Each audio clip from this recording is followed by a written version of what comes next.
A nossa igreja tem uma tradição muito bonita de escrever hinos.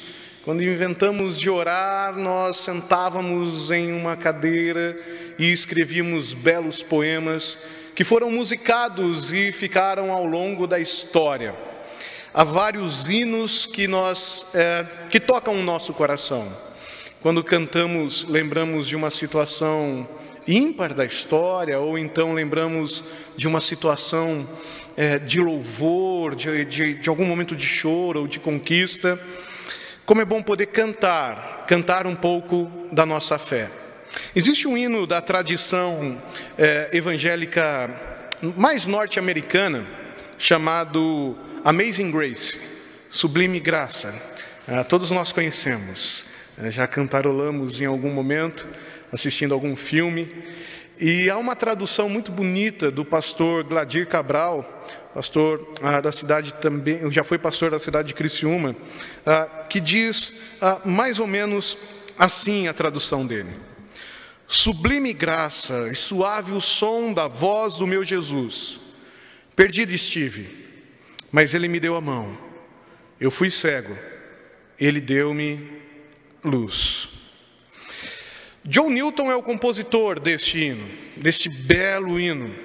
Esse cara nasceu em Londres em 1725, filho de um capitão de um navio a serviço da rainha no Mediterrâneo. Ele era um cara altamente crítico ao cristianismo. Talvez porque perdeu a sua mãe cedo com tuberculose, o seu pai não era muito entusiasta sobre a fé cristã. John Newton cresce nesse ambiente e então ele desenvolve muitas críticas ao cristianismo. Depois de um tempo servindo a Marinha Real, John Newton começa a trabalhar como traficante de escravos, levando pessoas de forma humilhante da África até as Américas. Certo dia, em uma de suas viagens, o navio de John Newton foi fortemente afetado por uma tempestade. Ele ficou com muito medo. E então ele começa a ter o seu coração tocado pela graça de Jesus, porque ele percebe que no meio do desamparo em que ele está vivendo, a única coisa que pode lhe socorrer é a graça de Cristo. Tempos depois, ele se rende completamente ao amor de Jesus, passa a servir a igreja anglicana, se tornando um dos seus ministros, e grande compositor de hinos, como por exemplo o Amazing Grace. Sublime graça que me encontrou. Eu era cego e ela me deu a luz. Eu estava perdido e ela me apontou o caminho correto. Eu quero ler com vocês nessa noite um trecho da palavra de Deus que descreve uma experiência de um homem que estava perdido, mas a graça o alcançou e o transformou. Está lá no livro de Atos dos Apóstolos, no capítulo de número 8. Atos dos Apóstolos, capítulo 8, a partir do versículo de número 26. Atos 8, do versículo 26 ao versículo de número 40. Diz assim, trecho da palavra de Deus: um anjo do Senhor falou a Filipe dizendo: dispõe-te e vai para o lado sul, no caminho que desce de Jerusalém a Gaza. Este se acha deserto. Ele se levantou e foi. Eis que um etíope, eunuco, alto oficial de Candace, rainha dos etíopes, o qual era superintendente de todo o seu tesouro, que viera adorar em Jerusalém, estava de volta e assentado no seu carro vinha lendo o profeta Isaías. Então disse o Espírito a Filipe: aproxima-te desse carro e acompanha-o.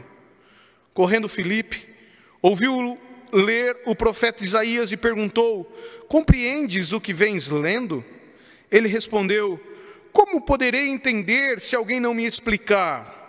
E convidou Filipe a subir e a sentar-se junto a ele.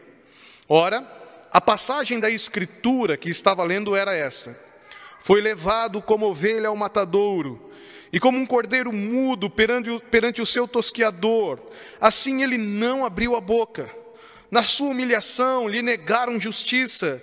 Quem lhe poderá descrever a geração? Porque da terra a sua vida é tirada. Então o eunuco disse a Filipe: peço-te que me expliques, a quem se refere o profeta? Fala de si mesmo ou de algum outro? Então Filipe explicou, e começando por essa passagem da Escritura, anunciou-lhe a Jesus. Seguindo eles caminho fora, chegando a certo lugar onde havia água, disse o eunuco: eis aqui água, o que me impede que eu seja batizado? Filipe respondeu: é lícito, se crês de todo o coração. E respondendo ele, disse: creio que Jesus Cristo é o Filho de Deus. Então mandou parar o carro, ambos desceram à água, e Filipe batizou o eunuco. Quando saíram da água, o Espírito do Senhor arrebatou a Filipe, não vendo mais o eunuco, e este foi seguindo o seu caminho, cheio de júbilo. Mas Filipe veio achar-se em Azoto, e passando ali, evangelizava todas as cidades, até chegar a Cesareia. Uau, que texto, né, queridos? Que coisas incríveis acontecem aqui, para que um homem ouvisse a respeito do Evangelho e tivesse a sua vida redimensionada pela graça de Jesus. Ao ler esse texto, eu fico me perguntando qual é a graça de Cristo nele. E eu quero mostrar isso para vocês em algumas respostas que eu encontrei para mim e compartilho com vocês. A manifestação da graça, da sublime graça de Jesus nesse texto, ela é demonstrada através da concretização, da realização plena, da conspiração divina em direção àquele eunuco. Uma inspiração. A Trindade Santa inspirando em direção ao eunuco. Percebam comigo que aquele homem pensou estar procurando ao Senhor. Ele vai até Jerusalém e participa do rito que estava sendo estabelecido naquela cidade. Provavelmente, aquele homem já havia ouvido a respeito do Deus de Israel. Talvez influenciado pela pregação de uma mulher há anos anteriores a ele, quando ela passou ali, encontrou com Salomão e voltou até as suas terras, e ali anunciou a respeito desse Deus sem muita concretude. Tempos depois, esse sujeito então, de alguma maneira, vai até Jerusalém cultuar. Participa dos ritos, dos sacrifícios, das coisas que acontecem dentro do templo. Sem entender muito o que está acontecendo. Entra na sua caravana e volta para a sua terra.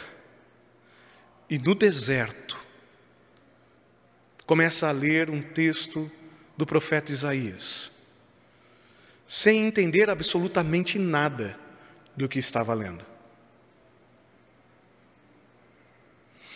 Em Samaria tem acontecido uma coisa extraordinária. Filipe está pregando, e as multidões estão se reunindo para ouvir o que ele diz. Talvez, reverendo Camargo, seja o grande desejo dos pregadores, que as pessoas venham para ouvi-lo falar a respeito das coisas do Senhor. E coisas maravilhosas estão acontecendo. Mas algo estranho se estabelece na vida daquele sujeito. A cidade não é mais o seu espaço. As multidões não o atraem mais. E então o Espírito o leva até o deserto. E casualmente, ele se encontra com uma caravana. Casualmente, ele se aproxima de uma carroça. E lá ele ouve que alguém está lendo a respeito de Isaías.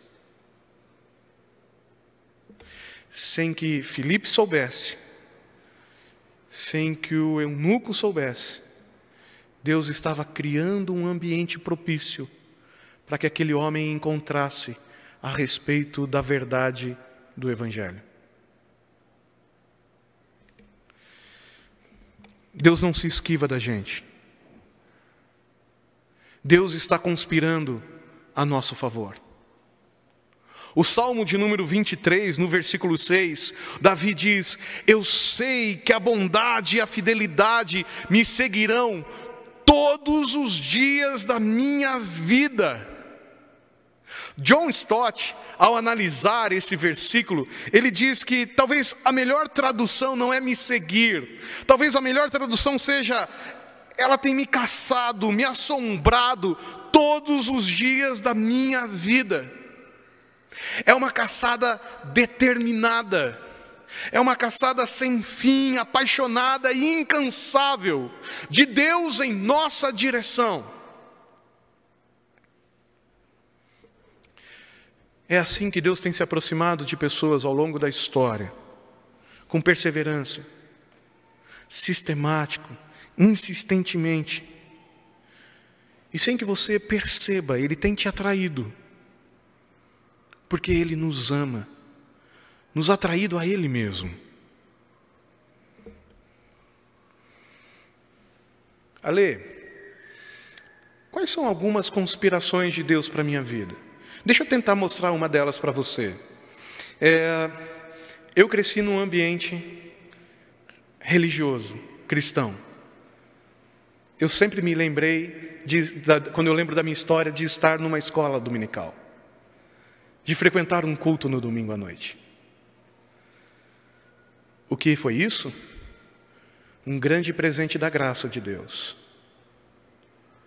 que me ensinou desde criança os caminhos da minha salvação em Cristo Jesus. A experiência de algumas pessoas, que Deus começa a trabalhar, colocando bons cristãos próximos a ela. E de repente lá no seu trabalho, um cafezinho, não é só um tempo para descansar. Um cafezinho é um ambiente onde um cristão começa a influenciar os espaços daquele lugar. Manifestações da graça, as portas abertas de uma igreja,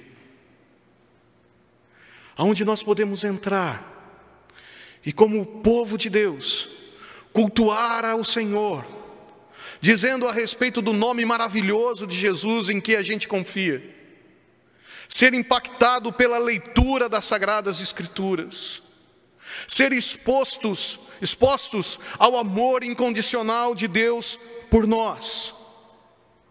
Manifestações da graça de Deus na nossa vida, ter o coração aquecido, quando os bons pastores dessa igreja, reverendo Camargo, reverendo Roster, com intencionalidade, estudam as Sagradas Escrituras e expõem para vocês, dominicalmente, as verdades do Evangelho.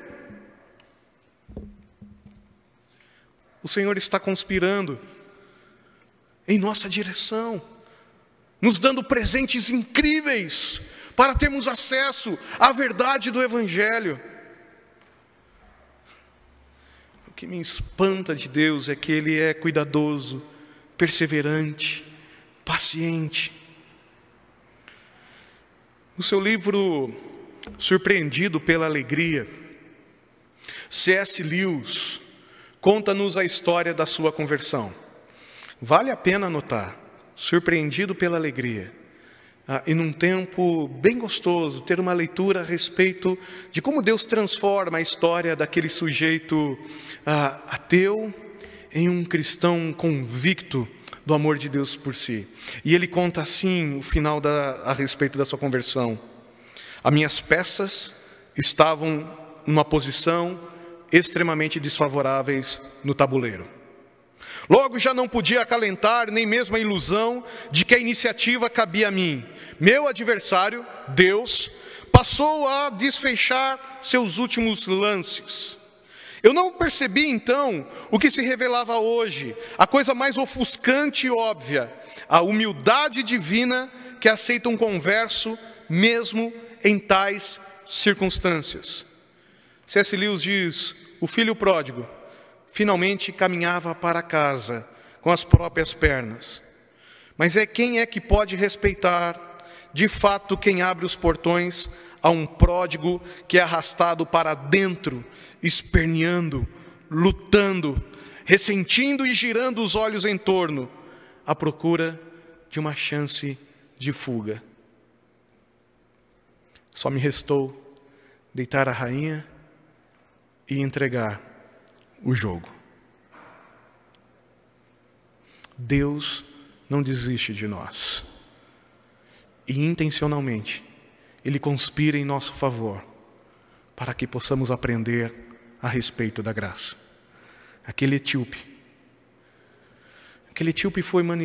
recebeu a manifestação da graça de Deus, sem que ele percebesse. Um homem que chega perto da carruagem, um homem que faz uma pergunta: você está entendendo o que está lendo? E um homem que expõe as sagradas verdades àquele homem. Em segundo lugar, o que esse texto me ensina sobre a graça sublime, Amazing Grace de Jesus? Que ela é um convite a nos rendermos a quem Jesus é. No versículo 32 ao versículo de número 37, ele lê um texto a respeito do texto de Isaías, e então Filipe faz uma exposição incrível a respeito da salvação, e no versículo 37 ele diz: creia no seu coração que Jesus Cristo é o Filho de Deus. Prestem atenção, por favor.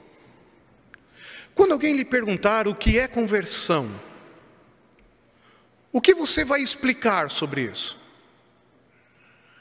Algumas pessoas acreditam que conversão é mudar de religião. Então eu era budista e me tornei um cristão, e então eu me converti. Eu era islâmico, eu abandonei o islamismo e me tornei um cristão. Não, eu era um espírita, e aí as verdades do espiritismo não fizeram mais sentido para mim, e então agora eu passei a obedecer os princípios e os valores do cristianismo. Mas isso não é conversão. Ter princípios e valores, talvez em outras frentes religiosas a gente encontre. Mudar simplesmente de orientação não é conversão. Não. Já sei. Conversão é ter uma nova agenda. O que eu fazia de domingo de manhã eu não faço mais. Agora então eu tenho que vir à igreja. Que horas que é o culto, de domingo de manhã? 11 horas da manhã eu tenho que estar aqui na escola dominical. Às 9, então às 9 horas da manhã eu tenho que estar na escola dominical. Depois às 11 horas vir ao culto. E então o que eu não fazia no domingo de manhã, agora eu faço. Eu mudei a minha agenda. E culto à noite também. Isso não é conversão. Outras religiões talvez te ofereçam um espaço alternativo para que você consiga preencher a sua agenda com fazeres. Conversão é uma mudança de mente em relação ao conteúdo da pessoa de Jesus Cristo. Uma segunda pergunta: quem é Jesus para você? Tirando tudo, não vale responder, ele é tudo. Quem é Jesus? As Sagradas Escrituras nos dizem que Jesus é o Criador de todas as coisas. Lá em João, capítulo 1, do versículo 1 ao versículo de número 4, nós lemos João dizendo: no princípio era aquele que é a palavra, ele estava com Deus e ele era Deus. Ele estava com Deus no princípio, todas as coisas foram feitas por intermédio dele. Sem Jesus, nada do que existe teria sido feito. Em Jesus estava a vida, e esta era a luz dos homens. Se alguém lhe perguntar quem é Jesus, você pode dizer: ele é o Criador de todas as coisas que existem, visíveis e invisíveis. Quem é Jesus para você? As Sagradas Escrituras nos dizem que ele é o Cristo, quer dizer, o ungido de Deus. Lá em Mateus 16, do versículo 16 até o versículo 17, Pedro faz uma manifestação incrível a respeito do Cristo, ou de Jesus. Tu és o Cristo, o Filho do Deus vivo. Cristo não é sobrenome de Jesus. Cristo é um título dado a ele. Você era aquele que a gente esperava.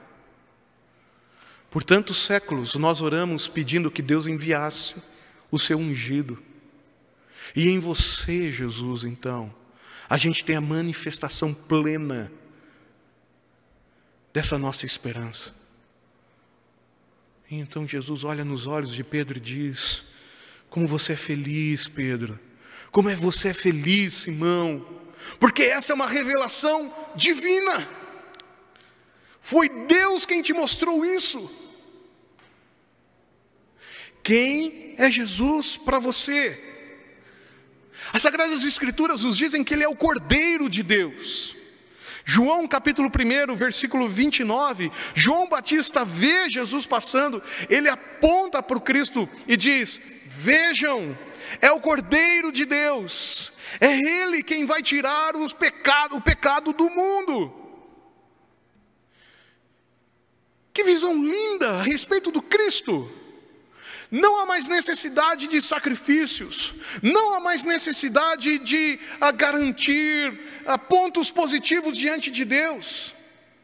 O sacrifício será feito de uma vez por todas, um sacrifício do próprio Deus, dando o seu Filho. Quem é Jesus para você? Paulo responde dizendo que ele é a imagem de Deus.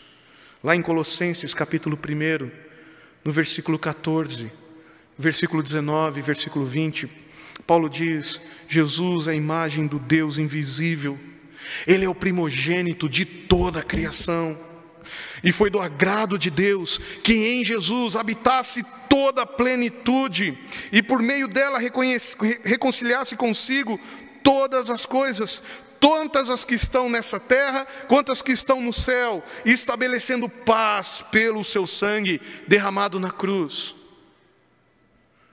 Quem é Jesus para você? As Sagradas Escrituras nos dizem que ele é o Senhor.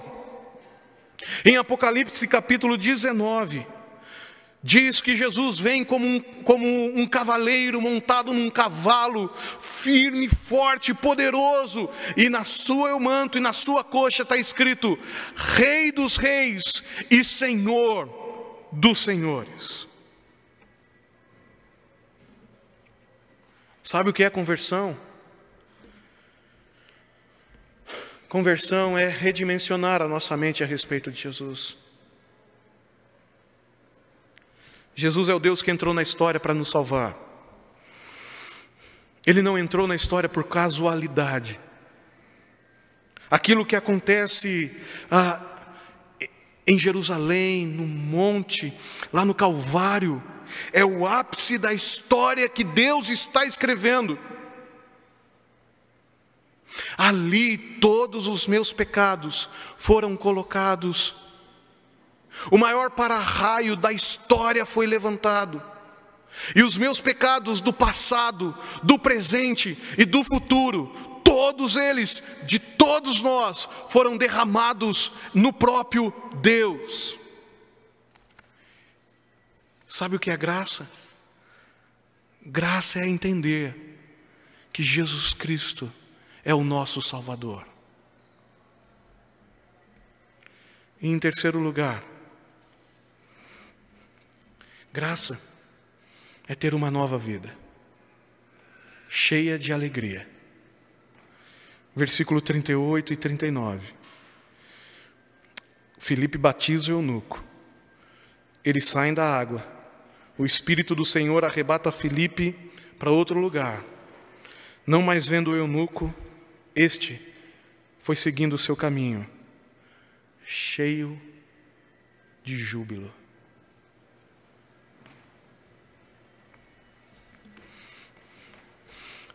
Entender que Deus não desistiu de mim nunca.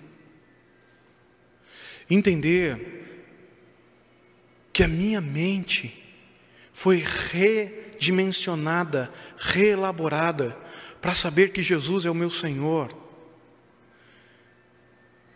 Isto me enche de alegria. Sabe o que a gente devia fazer diante da mensagem da cruz? Afrouxar um pouco a gravata, soltar o colarinho, talvez tirar o blazer e ficar muito mais tranquilo, dizendo: a minha salvação foi conquistada. Eu não a perco mais. Eu não a recebi por méritos. Eu recebi por graça. Ao chegar lá na eternidade, e Jesus lhe perguntar: por que é que você vai entrar aqui no meu céu? Não tenta justificar. Vai por mim. Porque se você começar a falar das coisas positivas que você fez, não, eu no dia 24 hoje? 25 de julho de 2021, aguentei o Alê falando um monte lá na igreja. Então, Deus, pelo amor de Deus, pelo amor de si mesmo, abra as portas do céu. Então vamos falar só do dia 24? Dos seus pecados, das suas falhas e dos seus erros nesse dia? Então não tenta justificar. A resposta vai ser: eu só cheguei até aqui. Eu só cheguei até aqui porque o Senhor me trouxe até aqui. Vocês percebem como a vida pode ser muito mais leve, muito mais tranquila, sem culpa, sem peso? Eu posso respirar com alegria. O etíope vai embora para casa, cheio de júbilo. Jesus é o que a gente precisa. Quando o nosso coração, por exemplo, diz que a gente precisa de dinheiro. Jesus é aquele que a gente precisa quando a gente acredita que um novo relacionamento vai nos fazer feliz. Jesus é aquele que a gente precisa quando a gente acredita que talvez uma nova possibilidade de vida vai trazer satisfação.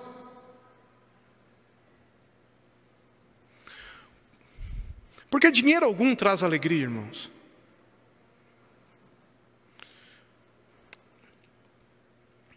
Jim Carrey disse: eu queria que todo mundo tivesse o dinheiro que eu tenho e a fama que eu conquistei, para perceber que não é nada disso que a gente precisa na vida.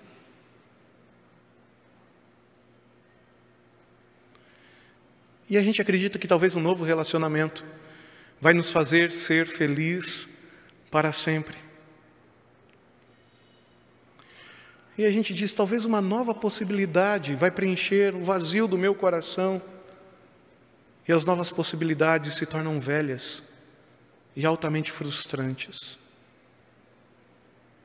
Somente Jesus, diz Blaise Pascal, tem o tamanho exato do vazio do nosso coração.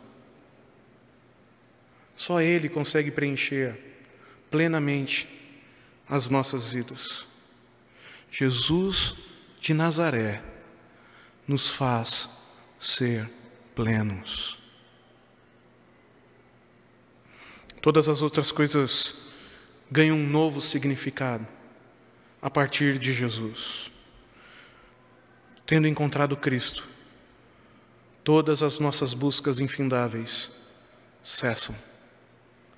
A gente encontrou o verdadeiro significado e sentido para a vida. Que diremos, pois, à vista dessas coisas? Se Deus é por nós, quem será contra nós? Aquele que não poupou o seu próprio Filho, mas o entregou por todos nós, como não nos dará juntamente com Ele, de graça, todas as coisas? Quem vai fazer uma acusação contra os escolhidos de Deus? É Deus quem os justifica. Quem os condenará? Foi Cristo quem morreu e mais ainda ressuscitou, e está à direita de Deus e também intercede por nós. Quem nos separará do amor de Cristo? Tribulação? Angústia? Perseguição? Fome? Nudez? Perigo? Espada? Em todas essas coisas, somos mais que vencedores por meio daquele que nos amou. Que vida incrível Jesus tem para nos oferecer. Sem medo, sem angústia, não mais ansiedade, não mais inquietação, somente a paz que excede todo entendimento.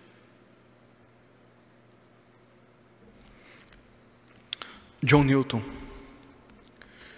no fim da sua vida, já passando por alguns momentos de lapso de memória, escreveu o seguinte: a minha memória já quase se foi, mas eu me recordo de duas coisas. Eu sou um grande pecador, mas Cristo é o meu grande Salvador.